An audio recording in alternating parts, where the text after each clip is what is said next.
اهلا بيكم، وخبر سعيد مهم جدا لكل المهتمين بشوية الاسكان المتميز، والمناشدة اللي احنا قعدنا نشير فيها وننشرها على كل وسائل التواصل لشوية العبور الجديدة، والناس اللي ما قدرتش تحجز يوم الحجز، والموقع اللي حصل فيه مشاكل كتير. خبر جميل جدا، وان الحكومة ووزارة الاسكان قررت تطرح اعلان تكميلي للاسكان المتميز في العبور الجديدة واسيوط الجديدة. خلينا كده نقول الخبر ده ليه ايجابيات كتيره جدا يا جماعه، ان ده بيدي امل لكل الناس اللي هي بتحب تقدم في هذه الحاجات وما بيحالفهاش الحظ او ما بتعرفش تعمل باسبقيه الحجز. الحكومه بتنزل اعلانات تكميليه اهو، فمهم جدا كل الناس اللي هم حجزوا ما حدش يسحب المقدم بتاعه، ولغايه دلوقتي لسه المقدم بتاعهم موجود. حضرتك تقدر تقدم في الاعلان التكميلي، وهنقول لك كل الشروط وهنقول لك كل الطلبات المطلوبه منك.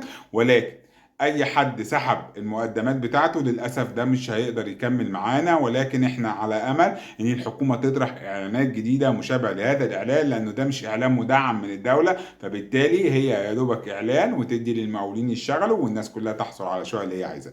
يا ريت الحكومه ووزاره الاسكان تتجه هذه السياسه، بدل الناس هي عايزه شقق في هذه المتوسطات وفي هذه الاماكن، تطرح كميات اكبر وتطرح باعداد اكبر، وان شاء الله كل اللي محتاج شقه ياخد شقه. وان شاء الله تابعونا الفتره اللي جايه، لان فيها حاجات مهمه جدا لكل الناس المهتميه بشقق، ان كان اسكان اجتماعي او اسكان متوسط او اسكان متميز او كل انواع الاسكان. نتمنى يا رب نكون دايما بنفيدكم، وتابعونا الفتره اللي جايه.